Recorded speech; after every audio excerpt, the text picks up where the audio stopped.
In the late 1960s, following years of US military involvement in Vietnam, an unprecedented rebellion against military authorities and the war began in the ranks themselves.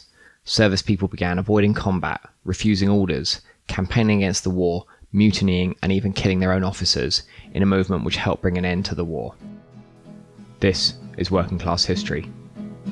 Gonna lay down my sword and shield down by the riverside, down by the riverside, down by the riverside. Gonna lay down my sword and shield down by the riverside, study war no more. In 1971, Marine Colonel Robert T. Heinel Jr. wrote a report which said, "By every conceivable indicator, our army that now remains in Vietnam is in a state approaching collapse, with individual units avoiding or having refused combat, murdering their officers and non-commissioned officers, drug-ridden and dispirited where not near mutinous." In this two-part episode, we'll recover stories of the little-known resistance to the Vietnam War from within the ranks. We'll follow the journeys of Jerry Lembcke, a US Army veteran, now author, sociologist and professor, and Bart, who served in the Navy. To see how they ended up in Vietnam, we'll start at the beginning, with Jerry, 8,000 miles away in Iowa.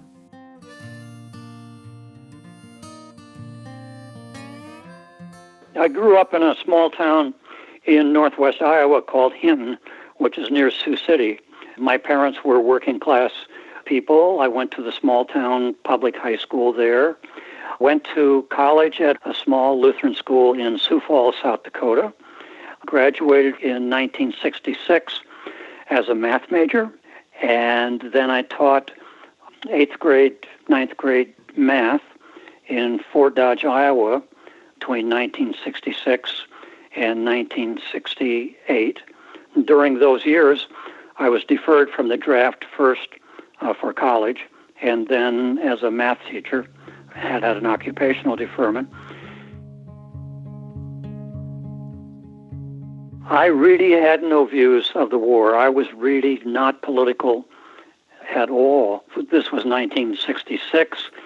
Really, the anti-war movement was just, beginning to stir. But in Sioux Falls, South Dakota, I don't think I had even known about the war, much less the anti-war movement. And then teaching math in Fort Dodge, also the war kind of went past me. I really had no political views. I really had no knowledge about the war. I knew the draft was kind of hanging over my head, but frankly, I don't think I connected that with the war. The draft was one thing, and I'm sure I knew that there was conflict in a place called Vietnam, but I'm not sure that I really linked up the two. In 1968, after the Tet Offensive and the U.S. military called up yet more people for the war, then those occupational deferments for people like me were canceled.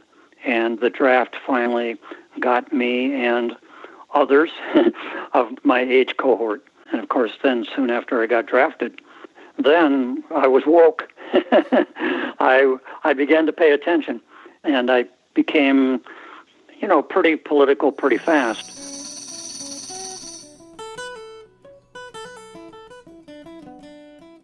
Bart was a young man from Illinois, around the same age as Jerry's students.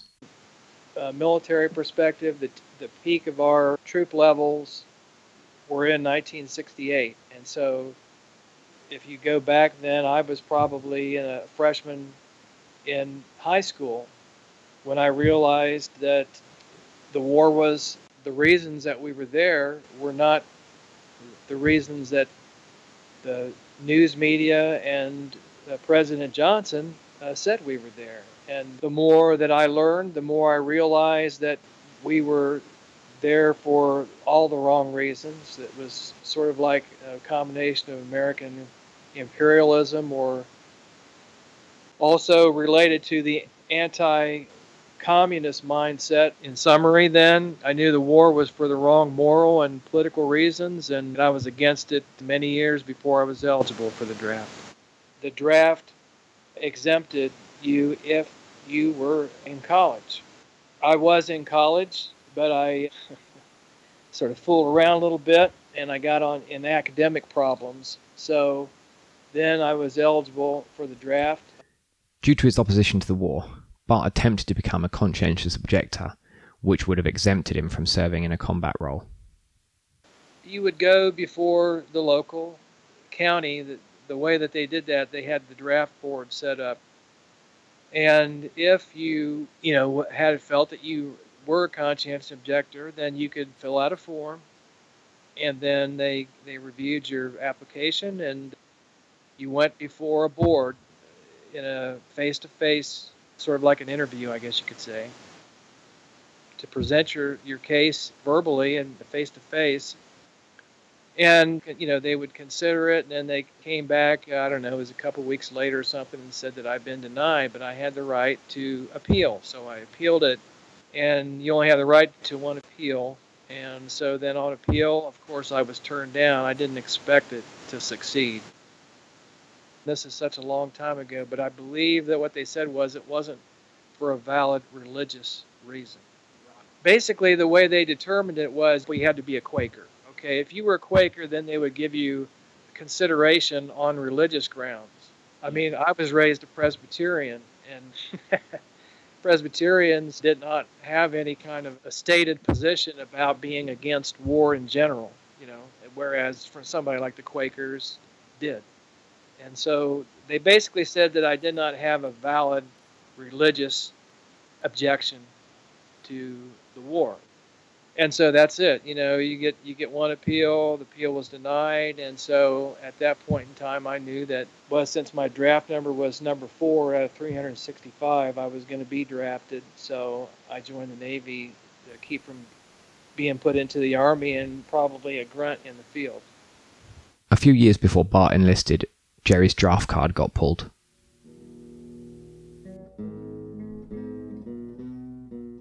I went to basic training at Fort Lewis, Washington in the summer of 1968.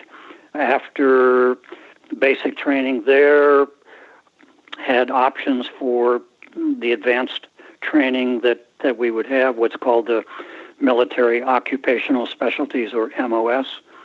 And one day there were openings for chaplain's assistant school, and I raised my hand, as did about a dozen other people who were of my same age group, and a bunch of us then got selected to go to chaplain's assistant school, which was at Fort Hamilton in Brooklyn, New York, right at the end of the Verrazano Bridge in Brooklyn. Chaplains, of course, don't carry weapons. They're non-combatants under the Geneva Rules for International Warfare. But chaplains' assistants do carry weapons, sometimes said to be the arms bearer for the chaplains. So it wasn't a matter of being a conscientious objector or anything like that.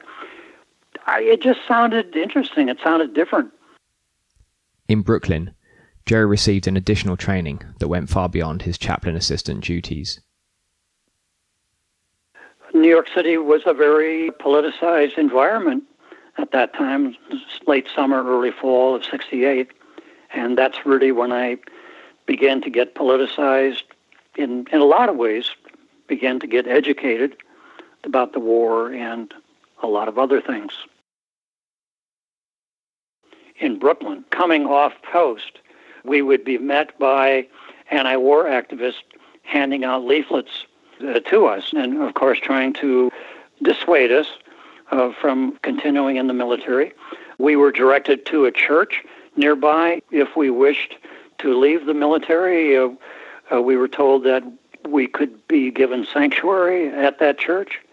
And then going on away from Fort Hamilton in Brooklyn, then we spent an awful lot of time in Manhattan, and the place was rife with anti-war activities.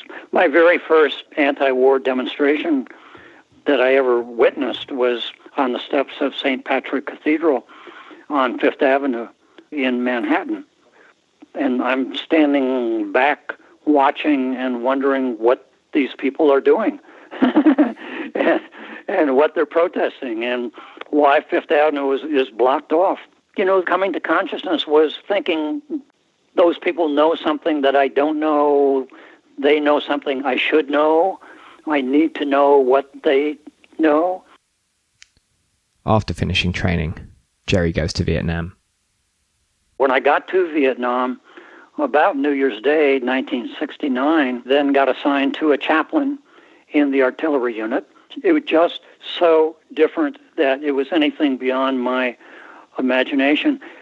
You have to keep in mind this is 1969, and Americans then, and certainly this guy who had grown up in a small town in Iowa, was even more unaware of the world than would be somebody today. Of course, we had television, but we didn't have, so much of the global exposure that we have now. And my own educational background, small town high school and a kind of conservative Lutheran college at that time, I just knew nothing about Vietnam, very little about Asia. So just to see Vietnamese people, to see Vietnamese way of life, to see rice paddies and grass-roofed huts. Days after I got there, I was just in awe of what I was seeing. And then the other big impression, of course, was the enormity, U.S. military presence itself. I had never been around military equipment. So to be around these big guns in the artillery, I had nothing like this in basic training. There was only the firing range and the bayonet exercise. So nothing, these big guns or, the big trucks and stuff like this, tanks, armored personnel carriers clanking around. And then at night, Vietnam at night was a sound and light show. The flares going off, the guns going off, occasional helicopter coming in. Choppers didn't fly too much at night, but the whop, whop, whop, whop of those rotor blades coming in at night. I mean, you could just walk around. It was kind of surreal. A bit later on down the line, in 1972, Bart begins his naval service. When I first got to my ship, the USS Milwaukee, AOR-2, in order for you to talk to an officer, you had to put in a request. And that request had to go up the chain of command. Talk about cheeky, I guess. I put in a request. The enlisted officer that was directly, in command of me in my division, and I said I would like to talk to the captain. Of course, that was unusual, and they said, why did you want to talk to the captain? And I said, because I want out of the Navy. And the petty officer that at that time was sort of dumbstruck. He couldn't believe, I guess, that I had the nerve to do that. But I did talk to him. My request was granted. And I talked to the captain of my ship, and he was a good man. He was a career Navy man, and you'd have to be a captain of a ship. But anyway, his name was Shaughnessy, and he sat down with me, and he was real straightforward. And he goes, "Well, you're young. Maybe you'll change your mind." But I said, "Captain, I won't change my mind. I'm against this war. I never wanted to be here. I only enlisted because I was going to be drafted. And I'm telling you right now that I want to discharge, and I want to be out of the Navy because, I'm against the Vietnam War." And the aftermath of that was that I was probably, labeled a malcontent. Bart quickly discovered he wasn't the only malcontent on board. There were other people that were against the war. It wasn't just me on my ship. The ship that I was on was a ship that auxiliary underway replenishment supply ship, and what it did was it supplied carriers and their escort ships with supplies and fuel at sea underway. When we did that, there was always an exchange of information, and somehow, I don't know, sometimes I think it was verbal, but other times then they were able to pass written kinds of information. And I don't know if you know this, but some of the ship published their own anti-war material. And the carriers seem to do that more than the other ships, probably because a carrier is so big, and you can put together a press and actually compose and print like newsletters or something like that. So in those situations, then somehow we had the opportunity to pass unofficial communications.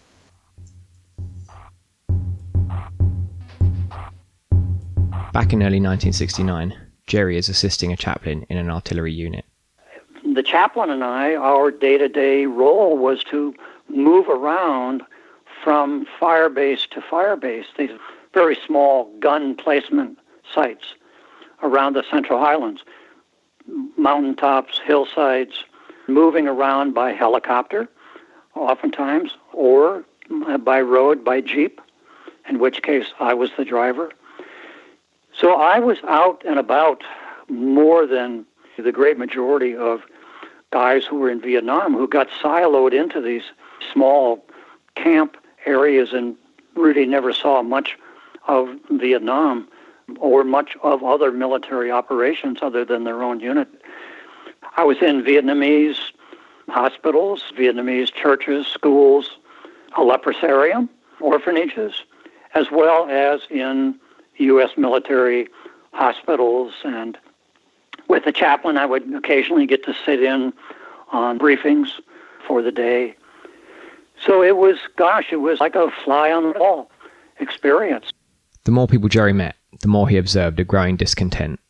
A lot of what I think is construed as anti-war within the military at that time was actually anti-military.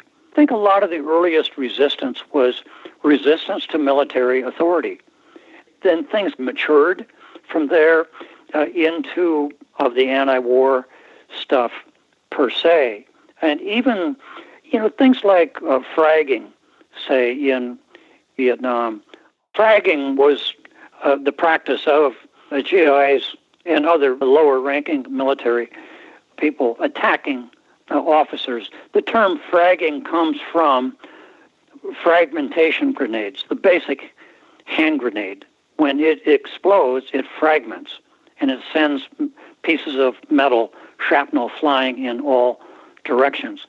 And so a common form of attack against officers became throwing a hand grenade in the wrong direction so that it landed with your own officers, or maybe at night planting a hand grenade on a walk path that would be triggered then by a tripwire, and it would go off killing or injuring officers. The term kind of became used more broadly as any kind of serious physical forms of resistance.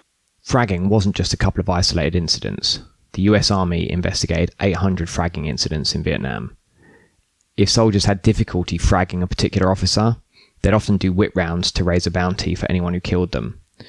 One underground GI newspaper publicly offered a $10,000 reward to anyone who killed an unpopular Lieutenant Colonel, Weldon Honeycutt, who'd ordered an attack on Hill 937 which left 500 US troops killed or injured.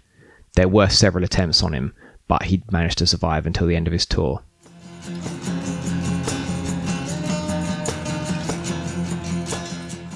A lot of that was simply because of dislike of officers and non-commissioned officers, higher-ranking sergeants, that sort of thing. And that's what I witnessed.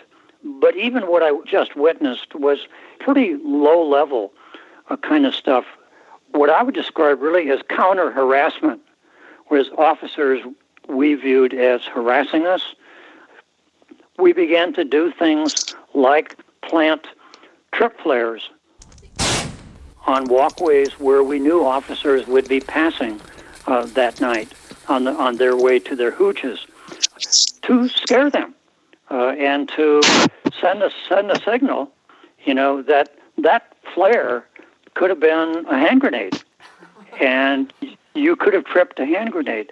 One night at my base camp, one of the officers' jeeps went up in flames, and I had nothing to do with that, but I knew who did, and I knew why they did it.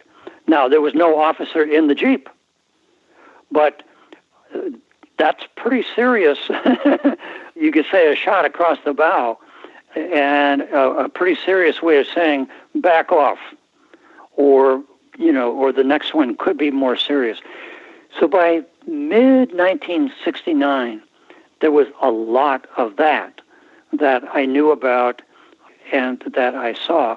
And then a lot of the still more minor stuff, the wearing of peace symbols and so forth. And some of that was just to get under the skin of officers.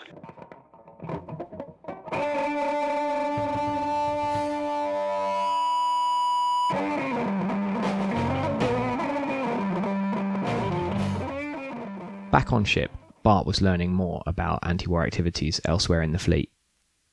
There were other people that were against the war. It wasn't just me on my ship. And so we used to call it scuttlebutt. Scuttlebutt is a term for gossip. And the scuttlebutt would be, okay, there's an anti-war contingent upon this ship. And we passed information back and forth. When the Constellation came out of San Francisco back into the combat line, we supplied the Constellation at sea, and the rumors were rampant as far as what was going on the Constellation. There were all kinds of rumors. Some of them were so fantastic, some of us didn't believe them. I didn't believe that there were that kind of racial issues on the Constellation, or that there were the kind of anti-war issues on the Constellation, but it turned out to be true. On the USS Constellation, the first mass mutiny ever in the US Navy broke out, organised by African American sailors in protest at endemic race discrimination. Black sailors also rebelled on the Kitty Hawk aircraft carrier, and 2 merchant seamen on the USS Columbia Eagle, carrying 10,000 tons of napalm, mutinied and took control of the ship, sailing it to Cambodia. It was widespread on other ships. I'll give you an example. I wasn't aware of this until later on. The Constellation had big racial issues. But in addition to that, they had a commissioned officer who was anti-war, and he actually got the crew together, and he got over 1,000 signatures telling the captain that they should have Jane Fonda and Donald Sutherland's Fuck the Army review on Constellation. You can imagine how that went over. So that's just one example, but there were other ones. The biggest contingents were on the aircraft carriers. That I'm sure of. Some people said it was save our ships. Some people said it was sabotage our ships. Some people said it was stop our ships. But the first thing that I was aware of was that that was an anti-war movement that was gaining strength in the Navy after I got on the ship. There actually was sabotage on several of the aircraft carriers, and I think some of the other ships as well. At one time, I think there were like 4 aircraft carriers that were unable to go out to sea because either of crew morale or even quasi-mutiny situations, or they had been sabotaged and they were unable to go out to sea. At one time, I think there were like 4 carriers. I found this out later on talking to other veterans. We had a fellow on our ship that went. We never got the real story about it, but basically he threatened to blow up the ship. He had access to a munitions locker on the ship. He was never fully identified, but the rumor was that this was also, he was anti-war, and that was the reason for it. They called us to quarters about 2 a.m. at night, and they had us all stand in a line and put out our hands, and they ran an ultraviolet light over our hands. And whoever had gotten into this munitions locker, then there was like a dye like in a bank robbery that, they would use now. Only it was something that would only show up on ultraviolet light exposure, and I didn't see who the guy was, but I saw him being taken off the ship next day in a straitjacket, and we never heard from him again. Jerry describes what sort of methods soldiers used to resist. There was a lot of, I guess, what you call work slowdown or working by rule. I know that's a part of working class culture. There's a book called The Wars We Took to Vietnam, and the author is Milton Bates. And one of those wars is the class war, he says. Labor conflict, class conflict that played out on the shop floor back home, transported to Vietnam, and it played out in Vietnam as conflict between draftees and other low-ranking service people and the brass and the officers. And so a lot of it was resistance to military authority. the key word there being authority, and whether it was military authority or just authority, I think, particularly after reading Milton Bates's book on this, that a lot of it was simply class conflict. By U.S. military law, you don't have to follow illegal orders. Well, in a place like Vietnam, there's an awful lot of discretion. And if you're told to do something, there is a lot of room for interpretation, whether that is a legal order or not. And so you could always refuse that order and then wait for further adjudication. And that itself then is a way of slowing things down. You don't do what you're told to do, and then you wait for the propriety of that to be determined. And so it would impede, it would slow down, what the mission that was to be accomplished. Inspections, oftentimes, the higher officers in a unit would try to pass the inspection of their unit by getting their underlings to falsify records. That's one thing that I witnessed. People working in the headquarters, were asked to basically hide records that were not kept up to date. Well, these guys came to me, the chaplain's assistant, and they said, we're being asked to do this. What should we do? Well, I happen to know that at the end of this inspection, when the inspecting general, before he left our camp, he would have a kind of an open house or a time for anybody to raise grievances that they wanted to. These are very pro forma kinds of things. I mean, no private is going to walk up to a general and say, sir, I would like to report that Major so-and-so told me to do this, and that's illegal. Well, when this happened, these guys came to me. I said, look, there is going to be this opportunity. And by golly, that toward the end of that day, when the general was in our unit and his other duties were over and he was about to leave to go back to his headquarters, I had guys line up to tell him what had gone down on the days just preceding this inspection. And the officers of our unit were just steamed.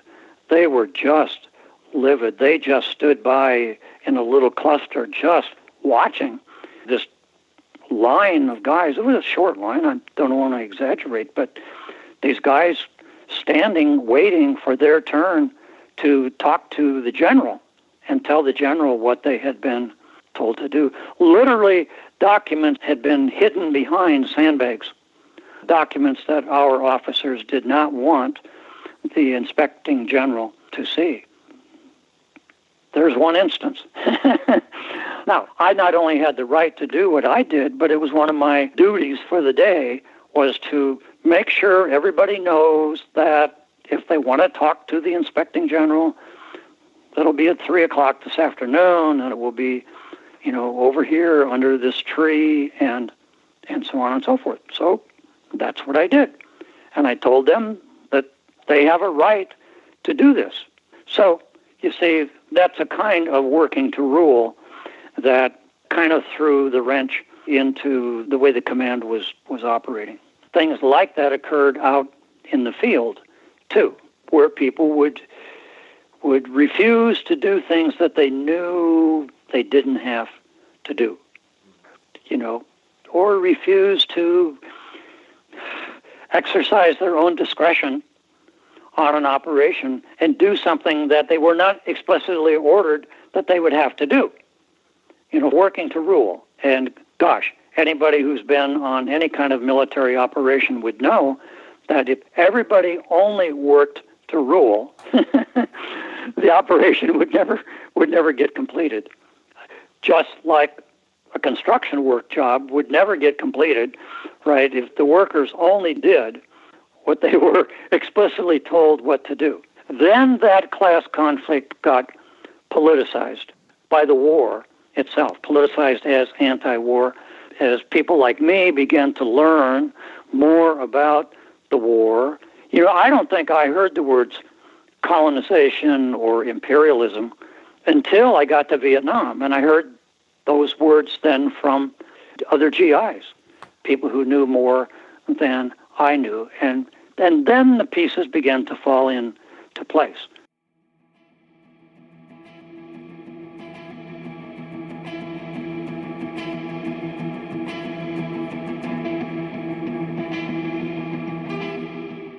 My first R&R, I had two R&Rs from Vietnam. The first one was in Sydney, Australia. And there in Sydney, I think probably the first morning out of the hotel, I was met a young woman who asked me if I wanted to go to a coffee house. And I said, sure, not knowing it would be an anti-war coffee house. That wasn't on my mind, but it was. I look for peace in the flower. I feel peace with everyone. And there I was given a handful of anti-war literature, given a peace symbol, a large, very large necklace piece medallion, which I still have. It's hanging on my wall. I wish I could show it to you right now. I went back to Vietnam, carrying the literature I'd been given and wearing that medallion, which got me into a lot of trouble in Vietnam. The military authorities not liking that so much. But by that time, this was middle of 1969, lots of guys were wearing anti-war paraphernalia. People were etching peace symbols onto their helmets and so on and so forth. So it was becoming quite prominent by then in Vietnam in 1969. Probably that was kind of the beginning of that prominence of GI anti-war activity in Vietnam. From late 1969, the GI resistance movement continued to grow.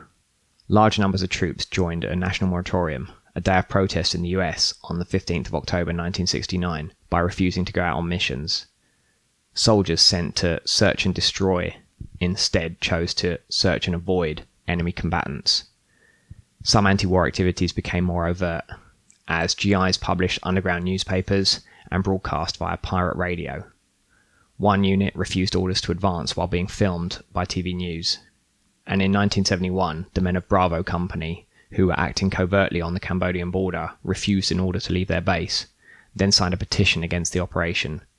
They were pulled out and replaced by Delta Company, who then refused to go out as well, which forced the army to pull them out, as well as a whole artillery company alongside it. Despite all this, the war continued, as did Bart's deployment. I was on the ship in the Gulf of Tonkin on Yankee Station.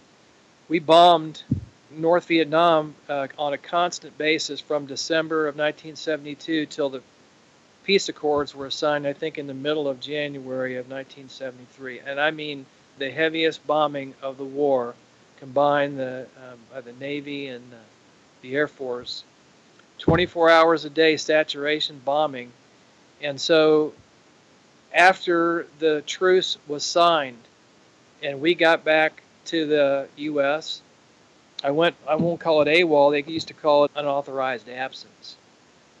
I had a petty officer that knew about my situation. The only way I can say it is he would give me all these bullshit details and assignments, where I would expose myself to nasty working conditions or, unreasonable orders that were just meant to make me obey, no matter how unreasonable the order was. Finally, I said, no, I'm not going to obey that order, and I went to captain's mast as a result of it. I know basically I went to what was called captain's mast 3 times. 2 times for the unauthorized absences and 1 time for that incident. So between those 3 incidents, then I was, I got knocked down from an E3 to E1. So it took me, several months of disobedience. After the truce was signed, there was a force-wide reduction, not just in the Navy, but in the Army and, all the armed forces. There was a huge reduction in force. And so then, because of everything combined, the captain offered me a discharge, and it was a general discharge under honorable conditions, which is now an honorable discharge because they found out that was not a legal discharge and they had no choice but to make it an honorable discharge. So I guess what I'm trying to say in summary is that I sort of had to work to get that discharge, but I made it very plain to the captain of my ship that I did not believe in the Vietnam War and I wanted out of the Navy. I was discharged in November of 1973. Like Bart, over 350,000 other service personnel went AWOL during the conflict. From the kind of harassment and demotions that Bart experienced, to court-martials, jail sentences, and even threats of execution. Soldiers and sailors were given long prison sentences for things like refusing to ship out, refusing to help induct trainees, or even just for talking to Marines against the war. One Navy nurse was court-martialed for marching on a peace demonstration in her uniform and for dropping anti-war leaflets on Navy bases from a plane. Military prisons everywhere were overcrowded and bursting with detainees. In the Presidio stockade in San Francisco, 27 soldiers launched a sit-down protest against the killing of an inmate, linking arms and singing "We Shall Overcome." They were court-martialed and threatened with the death penalty, eventually being jailed for up to 16 years each until a mass campaign got them released after just 18 months. The Long Binh jail in Vietnam, designed for 400 prisoners, held 719 by mid-1968, 90% of whom were black. On the 29th of August that year, black and white prisoners revolted, beating their guards, killing one, destroying the prison, and attacking the colonel who came to calm them down. Well, that's it for part 1. In part 2, we'll be speaking more with Jerry about Vietnam Veterans Against the War and the legacy of the movement and why it's so little known today. We've got links to more information and further reading in the show notes, including where to get Jerry's books, which include The Spitting Image, Myth, Memory and the Legacy of Vietnam, CNN's Tailwind Tale, Inside Vietnam's Last Great Myth, Hanoi Jane, War, Sex and Fantasies of Betrayal, and PTSD, Diagnosis and Identity in Post-America Empire, related to Vietnam, which he describes as... I've written 4 books on what I call post-Vietnam War American culture, studies of how the war continues to be processed through popular culture, through folklore, myth, legends, Hollywood film, of course. Part 2 will be online for our Patreon supporters on the 6th of August, so you can support us and listen to it as well as other exclusive content at patreon.com/workingclasshistory. We've also got a Patreon exclusive episode at the moment on the class war at home, the strike wave which swept the US during the war. Part 2 will be available for everyone else next week. We've also produced a range of merchandise commemorating the GI resistance, which is in our online store. Check it out at workingclasshistory.com. Thanks for listening. Thanks to Stephanie Heidel for editing this episode. And catch you next time. I ain't gonna study war no more. Ain't gonna study war no more. Ain't gonna study war no more.